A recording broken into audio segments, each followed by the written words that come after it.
Page counter पर इस tutorial में आपका स्वागत है। यह प्रत्येक रिफ्रेश पर गणना करेगा कि कितने लोगों ने आपके पेज को देखा है। अतः हर बार जब कोई पेज पर जाता है वैल्यू बढ़ जाएगी, एक टेक्स्ट फाइल में संचित होगी और यह उपयोगकर्ता को दर्शाई जाएगी, या आप उसको अपने लिए रख सकते हैं।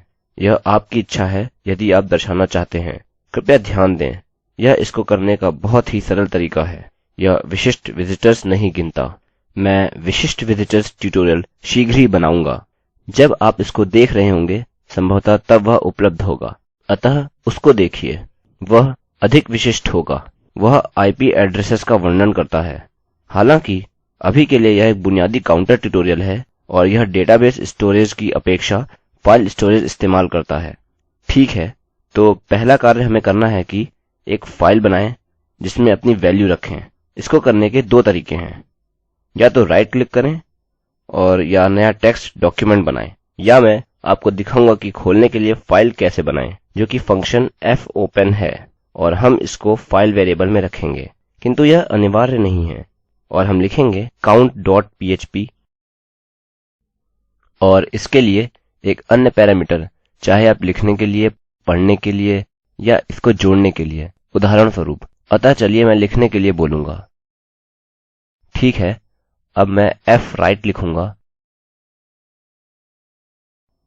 और मैं फाइल पर लिखूंगा और मैं 0 की वैल्यू बनाऊंगा।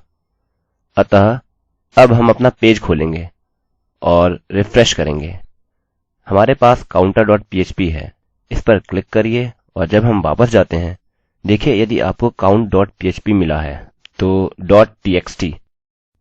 अतः चलिए इसे रिफ्रेश करते हैं। ठीक है, तो अब हमारे पास एक .txt फाइल होनी चाहिए।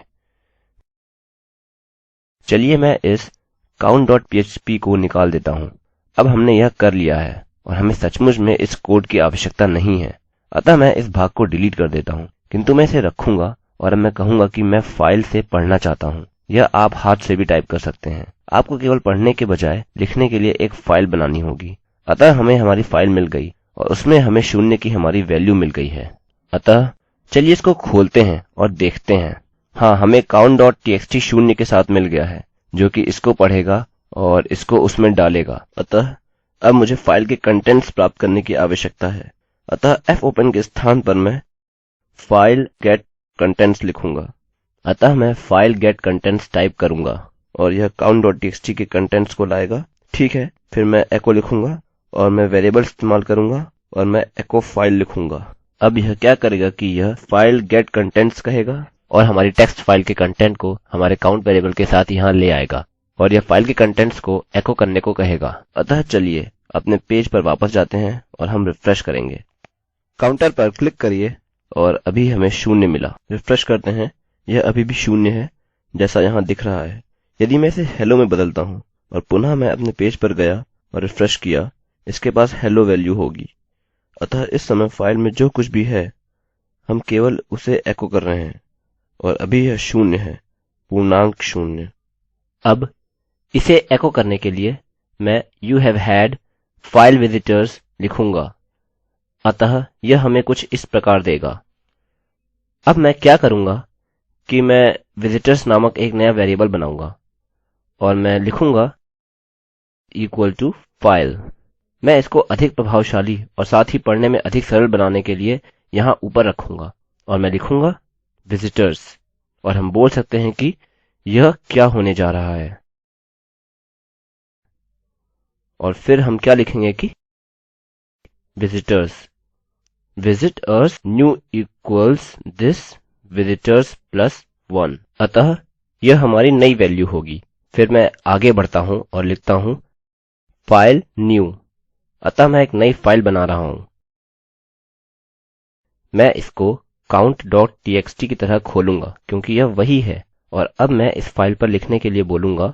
अब यदि यह a+ था, इसका मतलब append। अतः मैं इस फाइल में कुछ संलग्न कर रहा हूँ, जिसका मतलब मैं इसमें जोड़ रहा हूँ। मैं क्या चाहता हूँ कि इसके ऊपर लिखूं, इसलिए मैं w रखूंगा और फिर मैं fwrite लिखूंगा, जैसा कि हमने पहले भाग फाइल न्यू में किया था। और वैल्यू जो मैं लिखना चाहता हूँ visitors new है। यह कार्य कर रहा है। चलिए इससे पहले कि आप इसे रन करें, तुरंत इसे देख लें। हमें हमारी मुख्य फाइल मिल गई है और यह हमारे count.txt का कंटेंट्स होने जा रहा है जो कि इस समय शून्य है। हम अपने विजिटर्स नामक वेरिएबल को इस फाइल के कंटेंट्स में निर्धारित कर रहे हैं। हम उपयोगकर्ता को एको कर रहे हैं कि यहाँ पर कितने विजिटर्स हैं, और हम विजिटर्स प्लस 1 के साथ एक नया वेरिएबल बना रहे हैं, अर्थात व्यक्ति जो इस समय पेज को देख रहा है। यह महत्वपूर्ण बन जाता है, वह व्यक्ति यहाँ अतिरिक्त एक जोड़ रहा है। और फिर हम एक नई फाइल खोल रहे हैं जैसा कि हमने ट्यूटोरियल के प्रारंभ में देखा था, किंतु इसकी जगह हम लिखने के लिए w इस्तेमाल कर रहे हैं। फिर हम अपनी नई फाइल में नई वैल्यू लिख रहे हैं जो कि 1 से बढ़ी हुई है। अतः चलिए रिफ्रेश करते हैं और आप देख सकते हैं, ओह यह कार्य नहीं कर रहा है। ठीक है, तो चलिए इस कोड को जांचते हैं। चलिए विजिटर्स की वर्तनी जांचते हैं। विजिटर्स न्यू, ठीक है, विजिटर्स, यही कारण है। मुझे यहाँ एक n रखना चाहिए था, अतः count.txt। अब इस बार हर बार जब हम रिफ्रेश करते हैं हम 1 जोड़ रहे हैं। आप देख सकते हैं कि वैल्यू वास्तव में बढ़ती जा रही है। अतः स्पष्टतः इसको रीसेट करने के लिए आपको बस इतना करना है कि चेतावनी, count.txt बदल गई क्योंकि हमने इसको संपादित कर दिया है। मैं लिखूंगा रीलोड फ्रॉम डिस्क और यह 19 में बदल गया। जैसा कि आप देख सकते हैं यह यहाँ पर 18 दर्शा रहा है। इसका कारण है कि हम इसे अपनी नई वैल्यू रखने के लिए पहले ही एको कर रहे हैं। अतः अधिकतम दक्षता के लिए और वास्तविक सही वैल्यू पाने के लिए मैं इस कोड को यहाँ नीचे रख दूंगा। यथार्थः जब मैं यहाँ रिफ्रेश कर रहा हूँ और चलिए कहते हैं हमें 25 विजिटर्स तक मिल गए और हम यहाँ वापस आते हैं, हमारे पास 26 वैल्यू है। ठीक है, मैं यहाँ शायद थोड़ा अव्यवस्थित हो रहा हूँ। इसको करने का ऐसा कोई बड़ा प्रभावशाली तरीका नहीं है। यह सदैव ही विजिटर्स एको करेगा। अतः केवल विविधता के लिए हम विजिटर्स न्यू लिखेंगे। अतः यह बिल्कुल उसी के बराबर होगा। ओह नहीं, विजिटर्स न्यू, एक और वर्तनी की गलती। सही है, चलिए बढ़ाकर 35 करते हैं और हम कंटेंट्स में जा रहे हैं और यह वैल्यू 35 के बराबर है। सब कुछ स्थान नहीं होता जब आपको एक कोड के साथ काम करना हो जो कि इसकी तरह सरल हो, किंतु यह मदद करता है। ठीक है, तो यह बुनियादी ट्यूटोरियल है। यदि आपको इस पर कोई सहायता चाहिए तो कृपया हमारे साथ बने रहिए, किंतु अभी के लिए इसको प्रयास करिए, कोशिश करिए। इसके साथ ही एडवांस्ड काउंटर पर मेरा अगला ट्यूटोरियल देखिए जो आईपी एड्रेसेस को महत्व देता है। देखने के लिए धन्यवाद। मैं रवि कुमार IIT बॉम्बे की ओर से अब आपसे विदा लेता हूँ।